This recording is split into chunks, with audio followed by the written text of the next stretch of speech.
오늘 우리에게 주신 하나님의 말씀은 예레미야 31장 18절에서 20절까지 말씀입니다.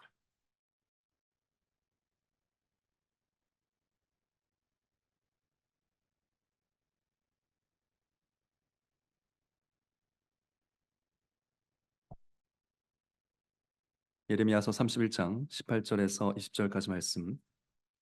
이것은 하나님의 말씀입니다. 에브라임이 스스로 탄식함을 내가 정령히 들었노니 이르기를 주께서 나를 징벌하심에 멍에 익숙지 못한 송아지 같은 내가 징벌을 받았나이다. 주는 나의 하나님 여호와시니 나를 이끌어 돌이키소서. 그리하시면 내가 돌아오겠나이다. 내가 돌이킴을 받은 후에 뉘우쳤고 내가 교훈을 받은 후에 내 볼기를 쳤사오니 이는 어렸을 때의 치욕을 증거로 부끄럽고 욕됨이니이다 하도다. 에브라임은 나의 사랑하는 아들 기뻐하는 자식이 아니냐. 내가 그를 책망하여 말할 때마다 깊이 생각하노라. 그러므로 그를 위하여 내 마음이 측은한즉 내가 반드시 그를 긍휼히 여기리라. 여호와의 말이니라. 아멘. 읽은 말씀으로 회개에 대한 설교를 하도록 하겠습니다. 나를 돌이키시면 내가 돌아오겠나이다 라는 제목의 설교입니다. 오늘은 회개에 대한 설교이고요. 지난주 죄와 비참에 대해서 설교했고요. 그 전주에 믿음에 대해서 설교했습니다. 또 거듭남과 회심에 대해서 우리가 아카데미에서 강의를 듣기도 했습니다. 사도신경을 비롯해서 이 모든 내용들은 구원에 있어서 굉장히 기초적인 내용입니다.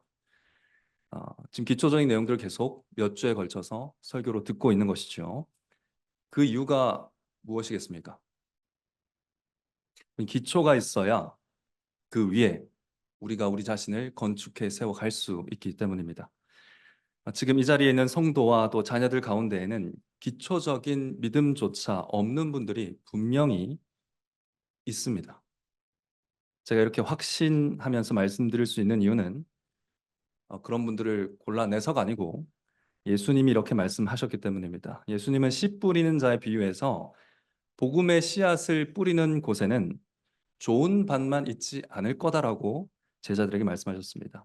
30배 열매 맺는 사람이 있을 것이고 60배 열매 맺는 사람이 있을 것이고 100배 열매 맺는 사람이 있을 것이나 길가 같은 마음을 가진 사람, 돌밭 같은 마음을 가진 사람, 가시밭 같은 마음을 가지는 사람들도 분명히 있을 것이다 라고 말씀하셨습니다. 그러니까 제자들이 열심히 씨를 뿌려도 지금 밭의 어떤 종류를 세어봤을 때는 반 정도는 열매가 있겠지만 반 정도는 열매가 없을 것이다 말씀하신 것이죠. 그 말씀 사역자는 복음을 전할 때 복음 전하는 그 자리에 아직 믿음이 없는, 아직 회개의 열매가 전혀 없는, 아직 거듭나지 못한 영혼이 반드시 있을 거라고 가정해야 합니다. 아주 슬프지만 이거는 우리 교회에서도 마찬가지입니다. 이 중에 얼마나 제 바람으로는 많은 반 정도는 안 되기를 간절히 바라지만 많은 분들이 구원의 기초에 대해서 전혀 가지고 있지 않을 수 있습니다. 그래서 그분들을 위해서 몇 주 동안 지금 구원의 기초에 대해서 설교를 하고 있는 것입니다. 근데 이 말을 들으시고 목사님, 저는 믿는 쪽에 있으니 안심하십시오 라고 답하시고 계신 분들은 답하시기 전에 모두 이 기회에 스스로를 한번 돌아보시기 바랍니다. 여러분이 믿음이 있다고 안심하는 근거가 뭡니까? 여러분 혹 말씀을 좋아하십니까? 이단들도 성경 참 좋아합니다. 성경을 얼마나 사랑하는지요. 성경 사랑 우리가 따라갈 수가 없습니다. 믿음이 전혀 없는 분도 성경 공부도 하고 많은 구절을 암송하기도 합니다. 여러분 혹 교리를 좋아하십니까? 믿음 하나 없이도 지적인 호기심을 해결하기 위해서 신학책을 늘 끼고 사는 사람들이 있습니다. 혹 스스로 죄인이라고 인정하기 때문에 안심하십니까? 진정으로 회개하지 않는 사람들도 양심이 아주 올곧아서 도덕적 기준이 개인적으로 굉장히 높아서 아이고 내가 죄인이지 하면서 사시는 분들 굉장히 많습니다. 혹 여러분 교회를 사랑하기 때문에 안심하십니까? 그럼 믿음 하나 없어도 교회 분위기가 좋아서 교회 성품 좋은 사람들이 많이 모여서 나와 같은 또래들이 많으니까 내 역할과 내 자리가 교회에 있기 때문에 교회에서 칭찬받고 박수받고 지내는 법을 터득했기 때문에 기타 여러 가지 이유로 믿음 없이도 교회를 사랑하면서 신앙생활을 할 수 있습니다. 여러분 혹 착하게 살기 때문에 안심하십니까? 바리새인은 더 착했습니다. 바리새인처럼 믿음과 회개 없이도 세상을 이롭게 하는 사람, 힘든 봉사활동을 하는 사람, 심지어 교회를 개혁하는 사람이 있을 수 있습니다. 혹시 어떤 성도에 대해서 말씀하시는 건가? 추측하지 마시고요. 내 이야기입니다. 자기를 보셔야 됩니다. 내가 좁은 길을 걷고 있는지, 내가 좁은 문으로 가고 있는지 확인하십시오. 구원의 기초에 대해서 선포되는 설교들을 통해서 오직 자기 구원을 점검하시기 바랍니다. 나의 믿음은 구원을 얻게 하는 믿음인가? 나는 생명에 이르는 회개를 하고 있는가? 신앙의 기초를 튼튼히 세우는 시간 되시기를 바랍니다. 자, 그러면 오늘 회개에 대해서 설교를 하기 위해서 우리 자녀들을 위해 먼저 회개에 대한 개념을 먼저 설명드리도록 하겠습니다. 자, 회개가 무엇인지 간략하게 알아볼 텐데요. 믿음도 세 가지 요소가 있었죠. 기억하십니까, 자녀들? 네, 회개에도 세 가지 요소가 있습니다. 슬픔, 포기, 돌아섬입니다. 슬픔과 포기와 돌아섬. 근데 이 세 가지는 이 세 가지 요소는 믿음의 세 가지 요소와 정확하게 연결이 됩니다. 포개집니다. 믿음의 세 가지 요소 뭐라고 했습니까? 지식과 확신 또는 동의라고 했고, 그리고 신뢰라고 했습니다. 지식과 확신과 신뢰. 이 지식과 확신과 신뢰가 슬픔, 포기, 돌아섬과 정확하게 매칭이 이루어진다, 포개어진다는 것입니다. 마치 동전의 양면과 같습니다. 왜냐하면 믿음과 회개가 동전의 양면과 같기 때문입니다. 이 동전의 양면과 같다는 말 무슨 말인지 압니까? 아세요? 자녀들 모르십니까? 네, 설명을 드리면 100원짜리 아시죠? 네, 100원짜리를 보면 숫자 100이 새겨진 쪽이 있고 이순신 장군이 그려진 쪽이 있습니다. 100이 새겨진 쪽이 100원입니까? 이순신 장군이 그려진 쪽이 100원입니까? 이 바보 같은 질문이죠. 네, 양쪽 다 100원입니다. 그러니까 100원의 두 면이 있는 것입니다. 마찬가지입니다. 우리는 살아가면서 은혜를 받을 때 한 번 돌아섭니다. 동전 하나처럼 한 번 돌아섭니다. 그러니까 그리스도를 향해서 돌이키면 죄로부터 돌아서게 됩니다. 이해되십니까? 우리가 죄를 향해 가고 있기 때문에 죄로부터 돌이키면 그리스도를 향해 돌아서게 됩니다. 그러니까 한 번 도는 것인데 그리스도를 향해 온 죄로부터는 등지고 돌아서게 되는 것입니다. 이처럼 죄로 향하던 우리가 그리스도께 돌아설 때 우리 마음에서 일어나는 하나의 변화를 예수님 방향에서는 믿음으로 설명하는 것이고요. 죄가 있던 방향에서는 회개로 설명을 하는 것입니다. 그래서 우리의 신앙 선배들은 믿음과 회개를 하나의 사건으로 서술하기도 했는데 그것을 회심이라고 불렀던 것입니다. 이렇게 믿음과 회개는 동전의 양면같이 하나다라는 것을 기억하면서 설명을 좀 들어보십시오. 첫 번째로 회개는 경건한 슬픔입니다. 이 슬픔은 그리스도에 대한 믿음의 지식이 생길 때, 그리스도에 대한 믿음의 지식이 생길 때 우리 안에서 일어나는 슬픔입니다. 하나님께서 말씀을 통해 삼위 하나님이 어떤 분인지 알게 하실 때 우리는 반드시 우리 자신에 대해서도 알게 됩니다. 하나님이 얼마나 거룩하고 영광스러운 분인지 알게 될 때 우리는 얼마나 큰 죄인인지, 얼마나 처참한 죄인인지를 알게 됩니다. 하나님은 우리에게 율법을 명하시는데요. 그 율법을 통해서 우리가 죄인이라는 것을 알게 되죠. 율법은 어떤 법입니까? 율법의 요약이 뭡니까? 마음과 목숨과 힘을 다해 하나님을 사랑하고 내 이웃을 내 몸과 같이 사랑하라 하는 것이 율법의 요약이죠. 그런데 여러분, 사랑은요, 그러니까 사랑의 법입니다, 율법은. 근데 사랑을 생각해 볼 때 사랑은 100%가 아니면 아무것도 아닙니다. 사랑은 100%를 주는 사랑이 아니면 아무것도 아닌 사랑이 돼버립니다. 예를 들어서 어떤 남편이 아내를 여보, 나는 당신을 99% 사랑해. 하지만 옆집 여자를 1% 사랑해. 라고 말을 한다면 그 아내는 남편이 자기를 미워한다고 말할 겁니다. 그렇겠죠? 자기를 사랑한다고 말하겠습니까? 1%밖에 1%밖에 다른 여자에게 주지 않았지만 아내는 자기 남편이 나를 미워하고 싫어하고 증오한다고 생각할 겁니다. 이게 사랑입니다. 사랑은 100이 아니면 아무 소용 없습니다. 마찬가지입니다. 율법은 언약적 사랑을 전제로 지키는 사랑의 법입니다. 우리는 말씀을 통해 하나님이 우리를 100% 사랑했다는 것을 늘 확인합니다. 하나님의 전부이신 아들을 우리에게 주셨지요. 그리스도는 자기 자신을 십자가에 내 주셨습니다. 마음과 목숨과 힘을 다해 우리를 100% 사랑하신 하나님 앞에서 우리는 어떤 자로 드러납니까? 마음으로도, 목숨으로도, 힘으로도 하나님을 사랑하지 않는 사람으로 밝혀집니다. 밝혀집니다. 사랑의 법 앞에 선 우리는 하나님의 사랑에 놀라고 동시에 내가 하나님 앞에 얼마나 끔찍한 죄인인지를 깨닫고 슬퍼합니다. 성령님이 말씀을 통해 알려주시는 이 지식이 죄인의 마음을 슬픔으로 눈물로 가득 차게 만든다는 것입니다. 이 경건한 슬픔이 회개의 첫 번째 요소입니다. 이 슬픔이 회개입니다. 둘째로 회개는 포기입니다. 포기는 말씀에 대한 동의와 확신이 생길 때 일어나는 것입니다. 우리는 믿음으로 하나님은 의로우시구나, 하나님께서 내게 죄인이라고 하신 판결이 참으로 옳구나 라고 동의하고 확신하게 됩니다. 그러면 어떤 결론을 내리게 됩니까? 아, 내가 나를 구원할 방법이 없네. 내가 정말 그렇게 그악무한 무도한 죄인이기 때문에 내가 나를 구원할 방법이 없구나라는 것을 온전히 인정하게 됩니다. 이것이 포기입니다.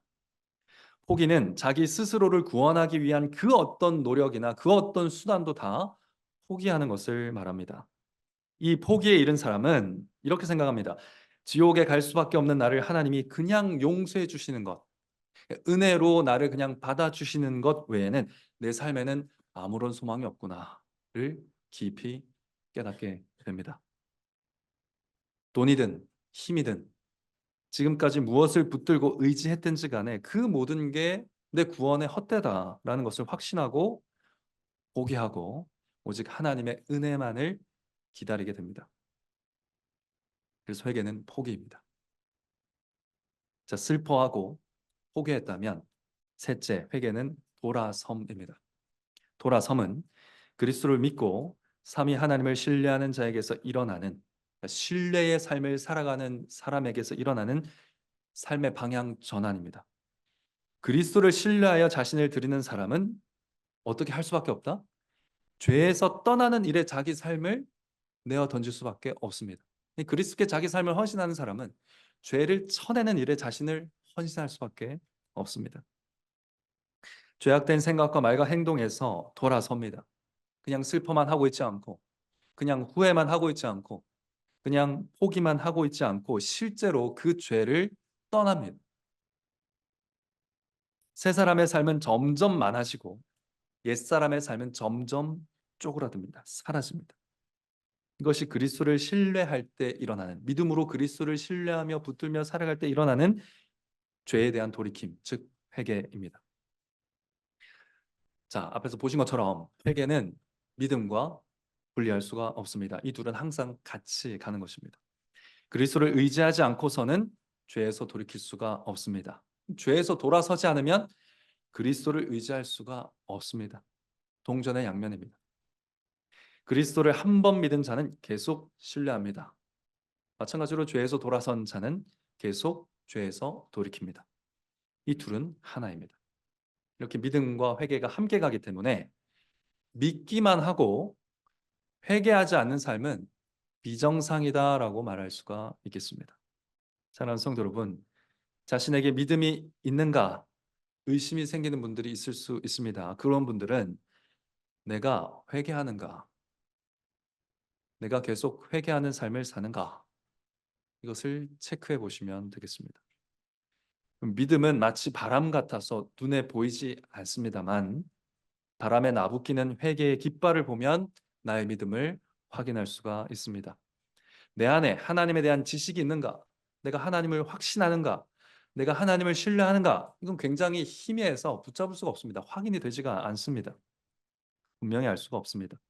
그러나 나에게 슬픔이 있는가? 내가 나의 수단을 포기하는가? 내가 어떤 구체적인 죄에서 돌아서는가? 그건 다 보입니다. 확인이 가능합니다. 분명히 알 수 있습니다. 내 믿음이 살아있다는 것은 나의 회개가 살아있음을 통해서 확인이 되는 것입니다. 이 말은 사랑하는 성도 여러분, 회개가 내 삶에서 발견되지 않는다면 내가 믿음이 있다고 우기거나 구원을 받았다고 확신해서는 안 된다는 얘기입니다. 다시요. 회개가 내 삶에서 발견되지 않는다면 내가 믿음이 있다고 우기거나 구원받았다고 확신하면 안 된다는 말이라는 것입니다. 우리 신앙 고백서에서도 우리가 회개했다고 용서받는 것은 아니지만 우리는 오직 그리스도 때문에 용서받지만 모든 죄인에게 회개는 반드시 필요하며 아무도 이 회개 없이는 죄 용서를 기대할 수 없다라고 성경의 근거에서 고백하고 있습니다. 그러니까 아무도 회개 없이는 용서를 기대할 수 없습니다. 회개 때문에 용서를 받는 건 아니지만 용서의 회개는 반드시 있어야 됩니다. 용서받지 못한 자가 가는 곳은 어디입니까? 지옥뿐입니다. 이것을 기억하시기 바랍니다.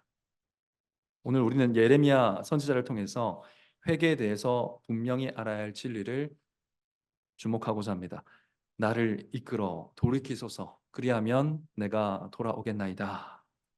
이 말씀에서 돌이키다, 돌아오겠나이다. 이 두 단어가 바로 회개를 뜻합니다. 그러니까 나를 회개하게 하소서. 그리하시면 내가 회개하겠나이다. 이런 말씀이 되겠습니다. 지금부터 예레미야가 말씀을 통해 참된 회개에 대해서 가르친 내용들을 살펴보도록 하겠습니다. 오늘 우리가 읽은 본문은요, 말 그대로 참된 회개가 무엇인지를 묘사하고 있습니다. 참된 회개의 모습을 그대로 보여주고 있어요. 하나님은 예레미야에게 하나님이 메시아를 보내셔서 이루실 큰 구원의 날이 올 것인데, 그러니까 메시아가 오셔서 하나님의 구원을 이루는 날이 올 것인데, 그때 하나님의 백성에게서는 반드시 이런 회개가 나타날 것이다 하는 것을 알려주고 계십니다. 즉 예수 그리스도께서 오실 때 그의 백성은 어떻게 회개하게 될 것인가를 알려주고 계시다는 것입니다. 세 가지인데요. 그리스도의 백성은 어떻게 회개하는가? 첫째, 자신이 죄인임을 깨닫고 슬퍼할 것입니다. 둘째, 자기 자신을 포기하면서 회개할 것입니다.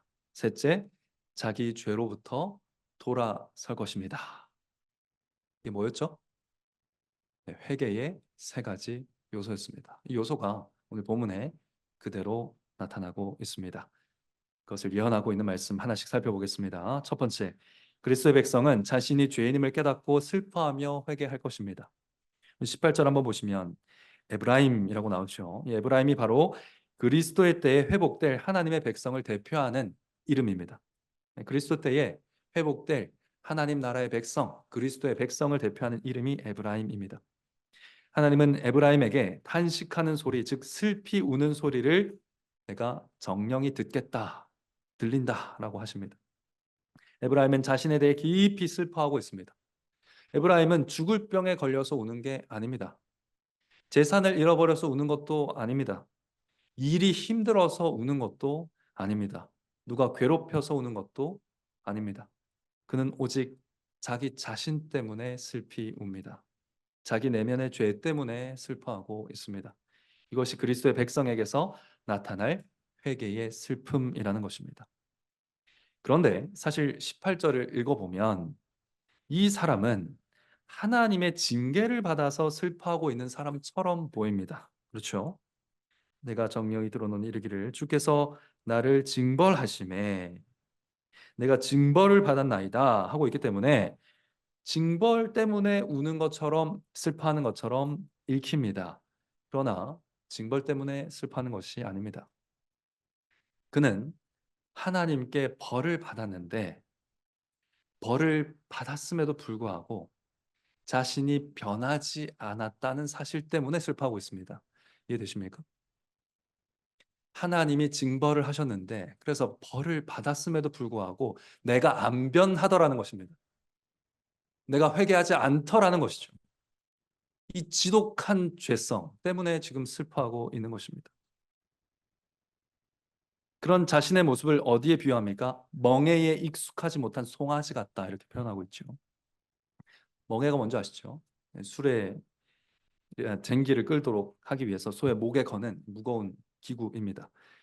갓 태어난 송아지에게 처음 멍에를 씌우려고 하면 쓰려고 합니까? 거부하죠. 싫어서 뛰고 솟고 왜 이런 걸 나에게 지우는 거야? 라고 말하듯이 고개를 쳐들고 씩씩거리면서 거부하겠죠.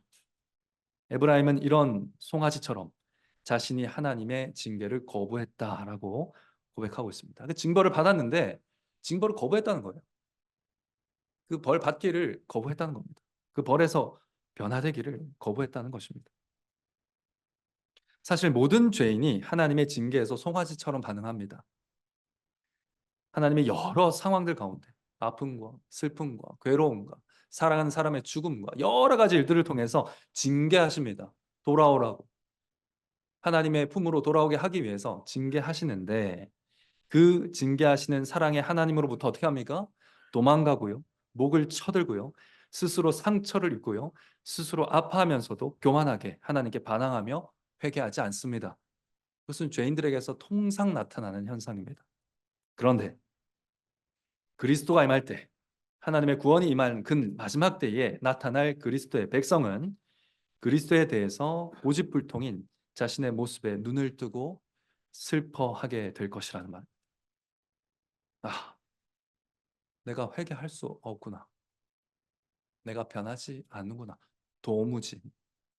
난 정말 구제불능이구나. 라는 것을 깨닫게 된다는 것입니다. 나는 하나님의 징계조차 바꿀 수 없는 죄인이다 하는 슬픔이 마음에 가득하게 될 거라는 것입니다. 하나님은 내가 죄인이라는 것을 진심으로 인정하고 그로 인하여 깊이 슬퍼하는 백성이 나타나게 될 것이다 라고 말씀하고 계십니다. 사랑하는 성도 여러분, 여러분에게 이런 슬픔이 있습니까? 하나님이 징계하셔서 슬픈 것 말고 하나님이 어렵고 아프고 힘든 고난을 주셔서 슬픈 것 말고요. 그런 고난과 어려운 일 속에서 하나님이 죄에서 돌아서라 하시는데 돌아서지 않는 그 황소고집, 그 꺾이지 않는 고집스러운 내 모습에 대한 슬픔이 있습니까? 그런 슬픔이 있는 사람은 오늘 에브라임의 모습처럼 은밀하게 하나님께 기도합니다. 자기 죄에 대한 슬픔은 친구들에게도 가족들에게도 그 누구에게도 털어놓을 수 없기 때문에 오직 하나님만 들을 수 있는 처참한 죄들이기 때문에 은밀하게 기도하면서 죄를 고백하게 됩니다. 이것이 다 연결되어 있습니다. 자신의 비참을 알면 자신의 죄를 알면 슬퍼하게 되어 있고요. 그것이 진정으로 슬프다면 하나님께 기도하게 되어 있습니다. 은밀하게. 그런데 여러분 자신이 죄인이라고 인정하지 않는다면 여러분이 죄인이라는 사실에 슬프지 않다면 그런 슬픔을 하나님께 토해내는 은밀한 기도의 시간이 없다면 안타깝지만 여러분은 그리스도의 사람이 아닙니다. 혹은 그리스도의 사람이지만 거의 죽어가는 상태에 있을 겁니다. 자신에 대한 회개의 슬픔이 우리 모두에게 있기를 간절히 바랍니다. 성령님께서 그 슬픔으로 여러분을 다시 생명으로 회복시키기를 간절히 바랍니다. 그리고 어떤 분에게는 생애 처음 그리스도인이 될 수 있도록 인도해 주시기를 그분에게 깊은 슬픔을 주시기를 간절히 바랍니다. 둘째, 그리스도의 백성은 자기 자신을 포기함으로 회개할 것입니다. 슬픔으로 시작한 회개는 18절 말미에서 어떻게 마무리가 됩니까? 주는 나의 하나님 여호와시니 나를 이끌어 돌이키소서. 그리하시면 내가 돌아오겠나이다 합니다. 이 말씀은 앞에서 말씀드린 것처럼 나를 회개하게 하소서. 그러면 내가 회개하겠나이다라는 고백입니다. 여러분, 이 고백은 하나님 회개하게 해주실 때까지 나는 회개하지 않겠습니다, 이런 고백이 아닙니다. 이 고백은 철저한, 처절한 자기 포기의 고백입니다. 찰스 스펄전 목사님은, 오늘 설교는 이 목사님의 설교에 많은 빚을 지고 있습니다. 제가 그냥 이 설교문을 읽고 싶었지만 그러지 못했습니다. 스펄전 목사님이 이 대목에서 이 말씀은 이런 기도라고 설명을 해주시는데, 이것은 그대로 읽는 게 나을 것 같아서 그대로 읽어드리겠습니다. 주님, 이 내용, 나를 이끌어 돌이키소서. 그리하시면 내가 돌아오겠나이다. 이것은 어떤 기도 내용인가? 주님, 당신께서 나에게 용광로를 보내셨습니다. 용광로가 나를 다 불태웠지만 나는 녹지 않았습니다. 주님의 용광로가 할 수 없는 일을 주님의 사랑으로 해주십시오. 주님 친히 오셔서 이 강철 같은 마음을 녹여주십시오. 주님이 죽음을 보내어 나를 두렵게 하셨지만 죽음의 두려움은 나를 바꾸지 못했습니다. 그러니 주님 친히 오셔서 죽음이 할 수 없는 그 일을 주님의 생명으로 이루어 주옵소서. 나는 내 안에 회개를 일으킬 수 있는 어떤 능력도 찾을 수 없어서 절망합니다. 주님의 전능하신 은혜로 나를 바꾸시면 나도 돌아서게 될 것입니다. 주여 나를 돌이키소서. 이러한 기도라고 합니다. 그리스도의 백성은 구원에 있어서 자신에 대해 절망하고 모든 것을 포기할 것이라 말씀하십니다. 마음의 주인 자리에서 내려와서 기꺼이 내 마음의 핸들을 하나님께 넘겨드리고 자기를 포기하고, 그러한 회개가 우리 삶 가운데 일어날 것이라고 말씀하고 있습니다. 나의 회개조차 내가 하려고 하지 않는, 나의 회개조차 하나님의 은혜가 아니면 불가능하다고 고백하는 이 자기 포기가 그리스도의 백성에게서 나타나게 될 회개라는 것입니다. 사랑하는 성도 여러분, 이러한 자기 포기가 여러분에게 있습니까? 나의 구원은 오직 하나님의 은혜에 달려있다고 고백하면서 하나님과 씨름하고 있습니까? 하나님이 주시는 은혜 아니면 나는 아무것도 아니라는 자세로, 하나님이 주시는 은혜 아니면 나는 아무것도 할 수 없다는 자세로 말씀만을 붙들고 있습니까?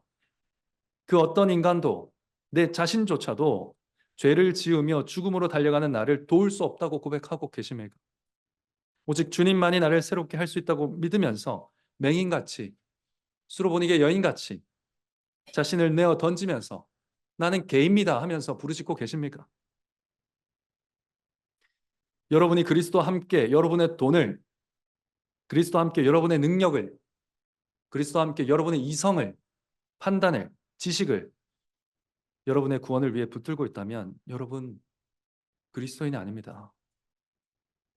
혹은 그리스도인으로서 거의 죽음에 이르고 있는 상태입니다. 간절히 바라옵기는 성령님께서 여러분 자신을 그리스도의 말씀의 다스림 아래에 내려놓게 하시기를 간절히 바랍니다. 그 사랑의 통치 아래에서 진정한 기쁨을 회복하게 되시기를 간절히 바랍니다.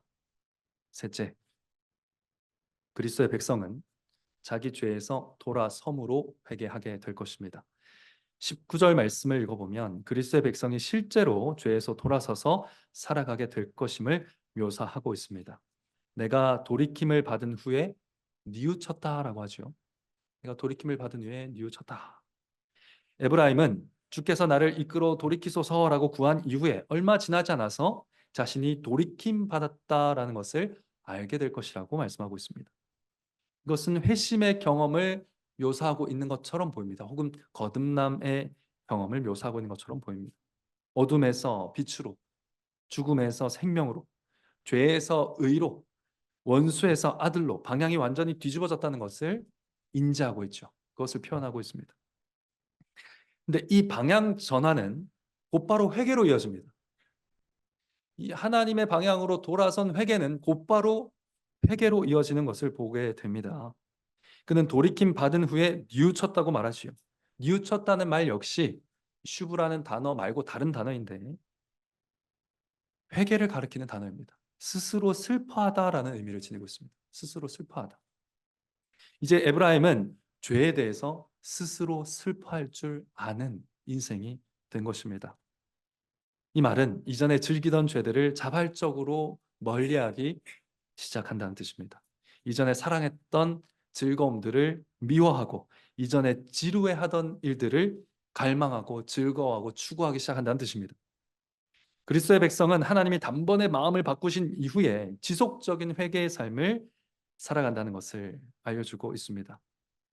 특별히 성령님께서는 교훈을 통해서 그리스도의 백성들의 회개를 도우실 것을 또한 말씀하고 있습니다. 19절 보시면 내가 교훈을 받은 후에 내 볼기를 쳤사오니 하시오.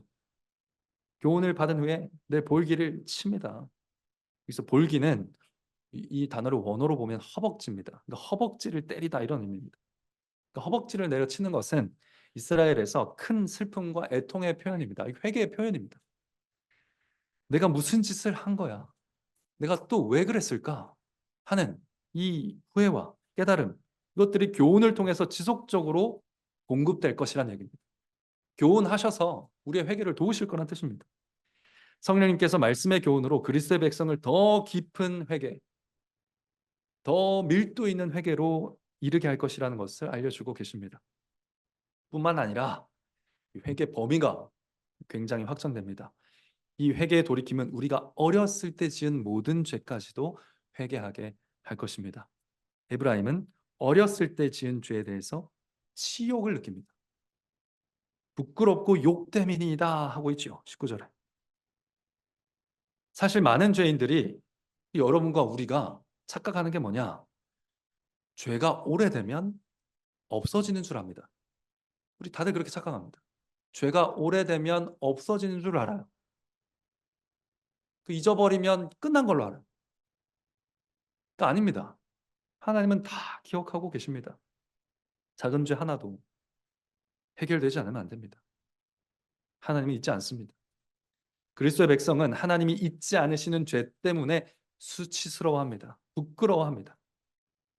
이처럼 그리스도의 백성은 한 번 돌이킴을 받은 이후에도 넓은 범위에서, 깊은 범위에서 계속 죄에서 돌이키면서 자발적으로 스스로 슬퍼하면서 모든 죄에 대해 스스로 회개하는 삶을 계속 살아가게 됩니다. 사랑하는 성도 여러분, 이러한 지속적인 돌이킴이 있습니까? 지속적인 회개가 일어나고 있습니까? 무기력하게 죄와 악을 쫓아 살던 삶을 그치고 생각과 말과 행동과 삶에서 새로운 습관을 형성해 가고 있습니까? 세상적인 일, 세상적인 일은 교회 밖에 있는 일이 아니고요. 몸의 정욕과 눈의 정욕과 이생의 자랑을 추구하는 삶, 교회 안에서 얼마든지 있을 수 있죠. 이런 세상을 쫓고 있지는 않습니까? 이 죄에서 지속적으로 돌이키면서 하나님의 기쁨이 되는 삶을 추구하고 있습니까?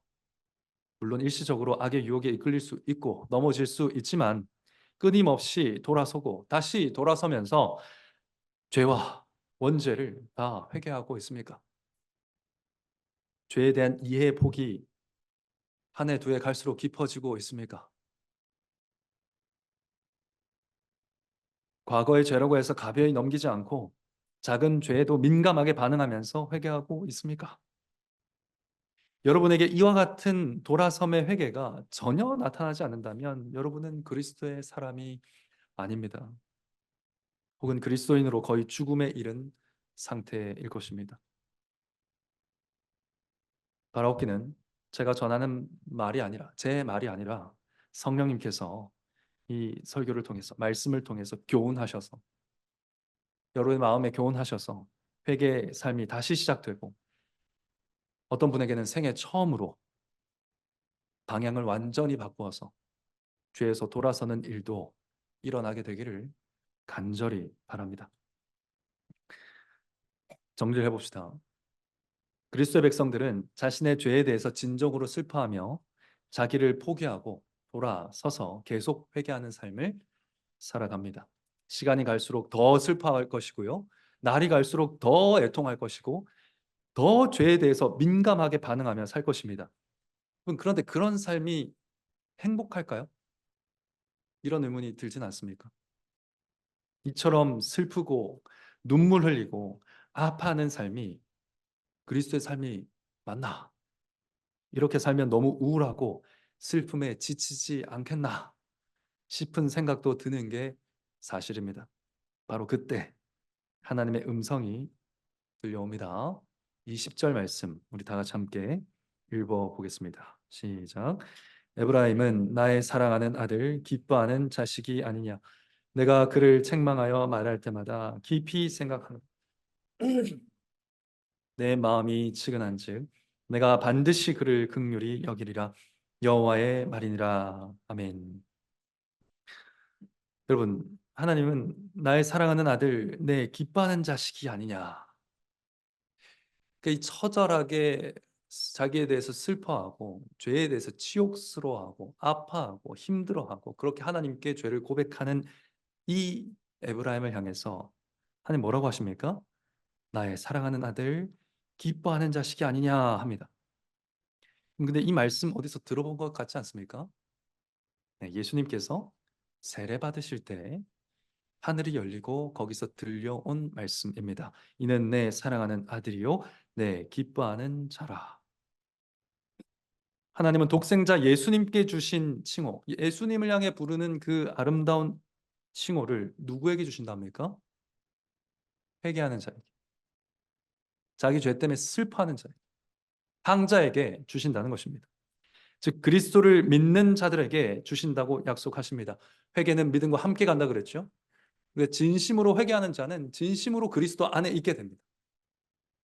그래서 그리스도께서 받은 그 이름을 우리도 얻게 되는 것입니다.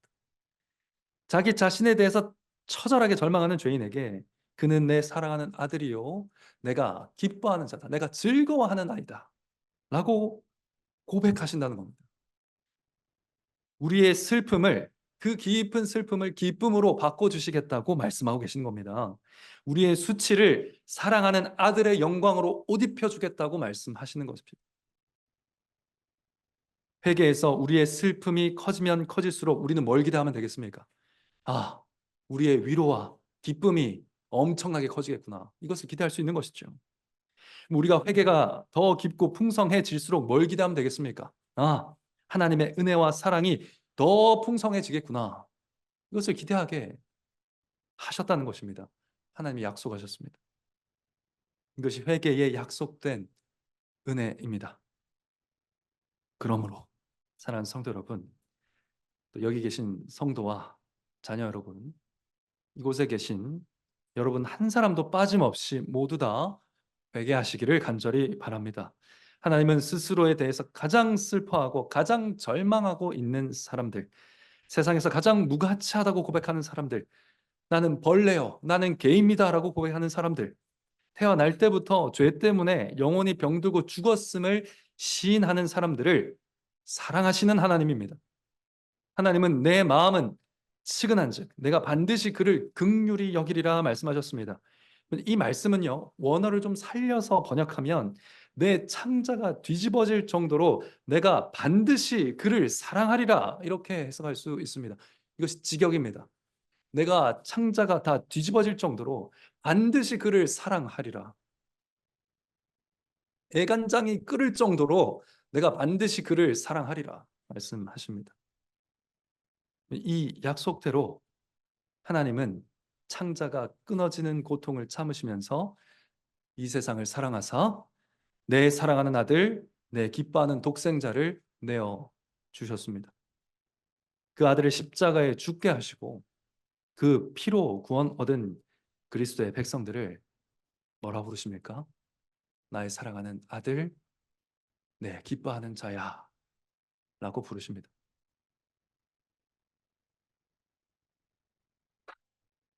그럼 어디서 우리가 이런 사랑을, 이런 용서를 만날 수 있습니까?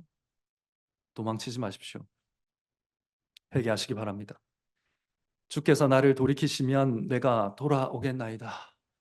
회개가 안 되면 이렇게 울며 기도하십시오. 주님, 주님께서 나를 돌이키시면 내가 주님께 돌아가겠나이다. 주님, 제가 믿고 싶은데 믿음이 없습니다. 나의 믿음 없는 것을 도와주소서. 기도하십시오. 울며 기도하십시오.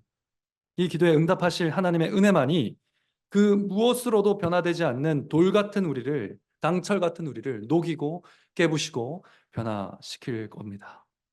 측량할 수 없는 하나님의 사랑만이 우리를 경건한 슬픔에 이르게 할 겁니다. 그 한없는 사랑만이 우리가 쥐고 있는 모든 것을 포기하게 만들 것이고요.